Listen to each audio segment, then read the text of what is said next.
All right, the injuries for today: Ross Dwelly, ankle, won't practice. Armstead, foot and knee, won't practice.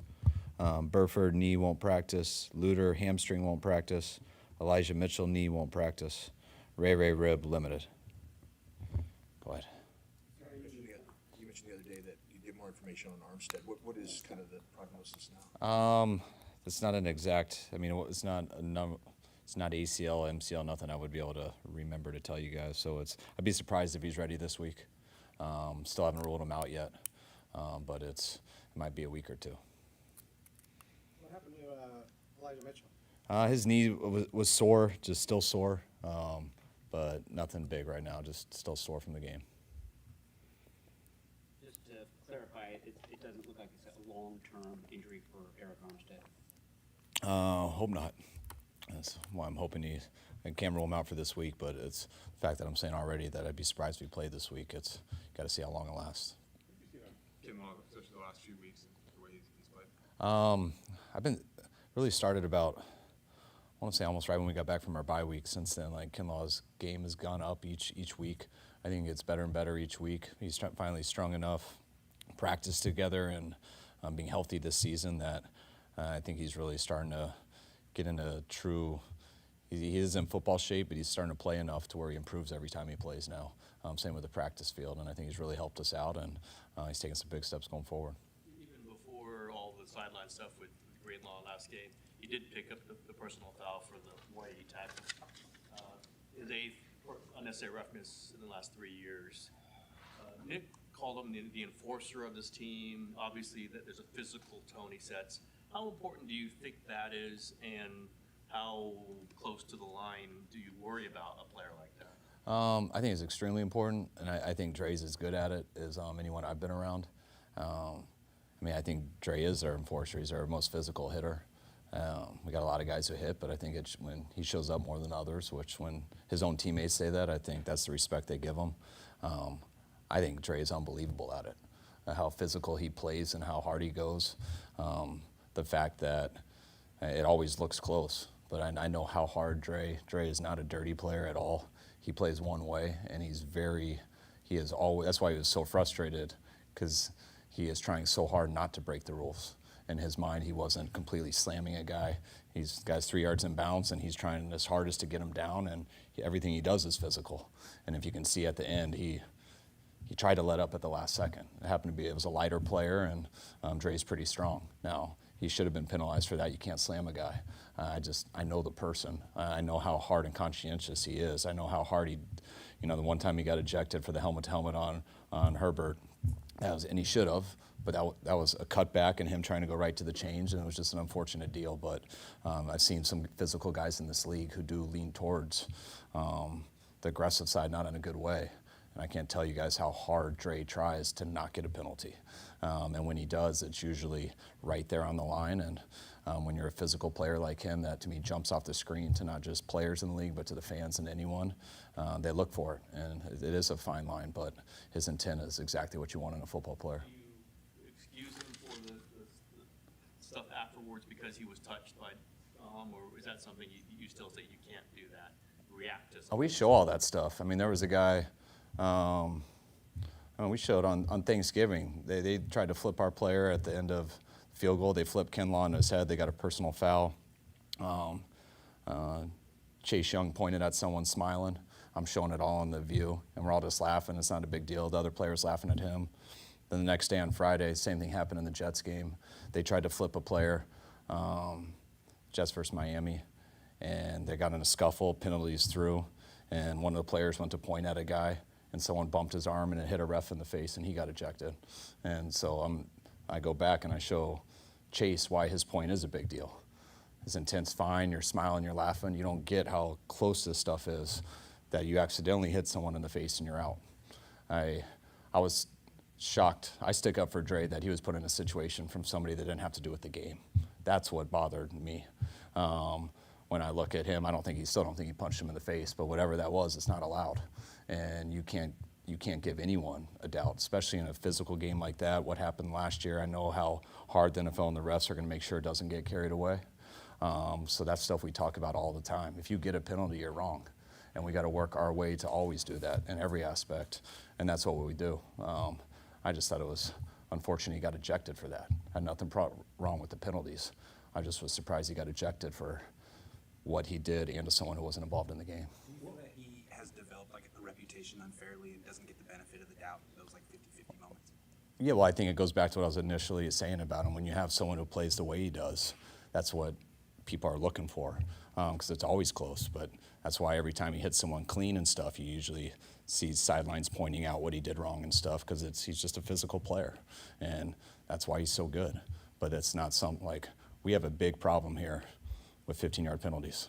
There's nothing where I ever said to anyone, well, that was well earned. Like, that's not how we roll at all. Our players know that. They know how I am, how we are, and that's why I can't tell you how much Dre's apologizing to me after the game. It's not him giving me excuses. It's him saying, Kyle, I'm sorry I let you down, and it's just, I get what happened, and it can't happen. That's what we coach, but that's why I love dealing with the guy. What would you do if Mike or someone pushed a player on another team in that situation? I also don't think he pushed the guy that bad, so I'm not trying to build that up either. Like, I think it was I think that stuff happens all the time, and people break it up. There's no penalties, and you go back and you move on with your life, and you get it going. Dre just got ejected, and then when they look at why, well, I guess then that guy should too. But that's why I don't want that guy made an example out of, and I just think we should have kept it moving personally. Could it be a strategy that if there's a guy like Dre Greenlaw who people know is on that line, could that be a strategy for other teams to use a non-player or coach to try to get him kicked out of a game? Oh, I can't wait till you see what we do this week. Yeah, it could be. That's why they probably did that, so it won't be. It can't be, and that's why they probably did make a deal out of that, because that can't be a strategy, and so they'll put an end to that, which I think they already have, and but that's what players do too. I mean, you know the guys who lose their cool, and the guys to mess with, so you can get a free 15, and that's how the whole league works. What's the coaching point for Dre in that situation with Tom, just to walk away? Yeah, get away, and that's easier said than done, but that doesn't matter. The whole thing is you got a penalty, and you got a penalty before that, and which I get he wants to explain that to me too, and I can look in and see what he's saying. I know when someone gets slammed and how it is, and he does that the last second. He's a pretty strong guy, and they should call that. But I also know when you get a penalty, you're at fault. If Chase the week before would have got ejected because he was pointing, smiling with a guy in Seattle that it was all love with, he probably knew, and his hand got bumped and he hit a ref and got ejected, that's his fault too. Like, it's the heat of battle. No one's trying to screw each other. Those guys are trying to get it right, and it's intense, and that's why we just want to play football, and football's a physical game. But when that whistle's done, the football play is over. So let's stop doing anything else. The league sent a memo reminding coaches what sideline behavior is allowed, and have they assured you that Dre's not facing suspension right here? I'm not sure. I haven't checked my email yet, and I never have in my life, but people are bringing me important ones, and I haven't got that yet, so maybe today, but no one's brought it to me yet. He's out of the clear of any suspension. I don't know. I would assume so, but yeah, I don't know yet. Kyle, you'll be pleased to know your team is atop a lot of NFL power rankings, and It's great. congrats. But it is similar to like when you guys whipped the Cowboys, and everyone's like, got you in the Super Bowl, and I know Lynch and some players have alluded to the fact that it's just human nature to kind of feel like we're really good, and you are.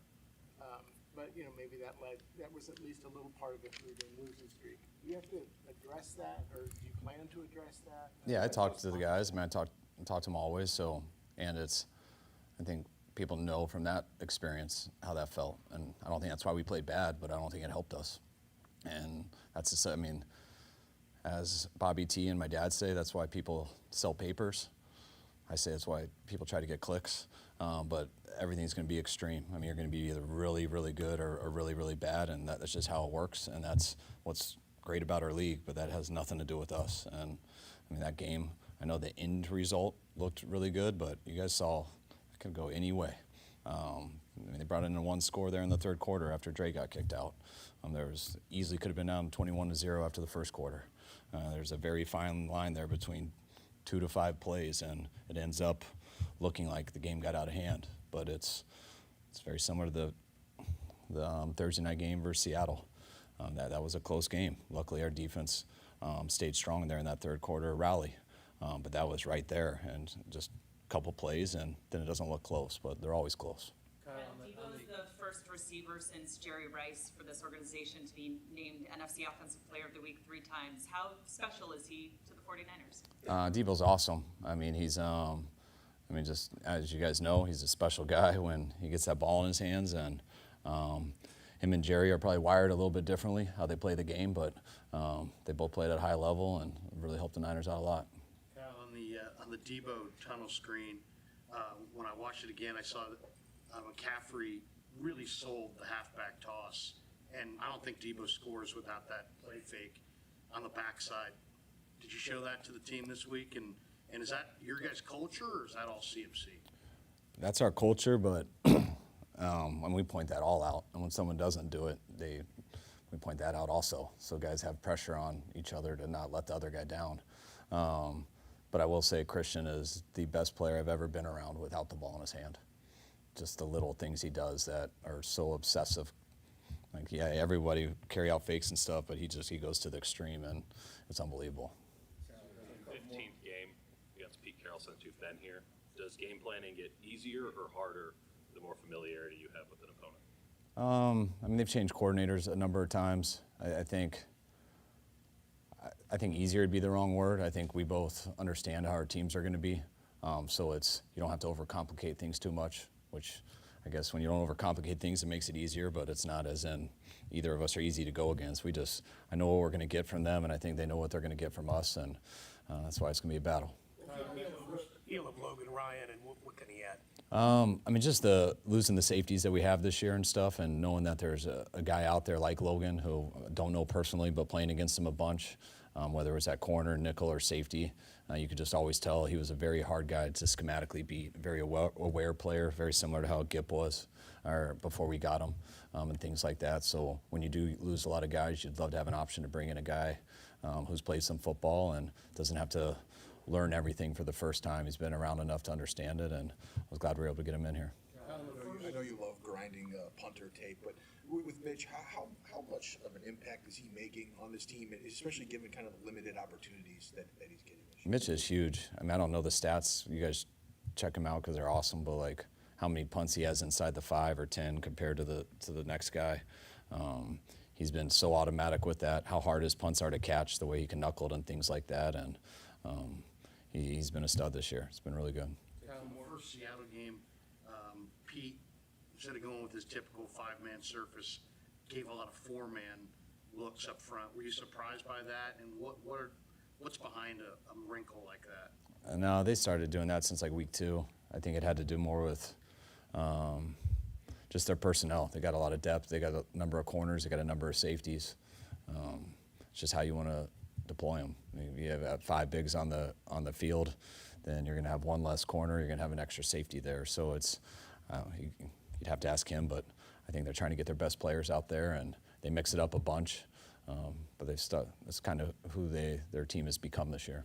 As a coordinator or a head coach, does this have the potential to be the best offense you've ever coached? Always has the potential. And I know the best one was the one I was with in Atlanta in 2016, but we're doing pretty good like that team too, so it's got potential. I'll let you decide. Juwan, the last couple of games, has had 2 pretty big plays that he's really had to fight for. What is it about his personality and kind of work ethic that makes him so reliable in this situation? Juwan, he's one of a kind, as you guys probably know, just talking to him. Just watch him on run plays. He does those run plays like he does that 3rd and 7 when there's 3 guys trying to tackle him. Juwan's on another level of confidence, energy. The only person who holds Juwan back is us. Juwan is ready to take over at all times, is his mindset, and that's why when we come to him, whether it's every few games or a bunch in one game, he's always seems like he's going to rise to the occasion and make one of the most important plays in the game. All right, thanks, guys.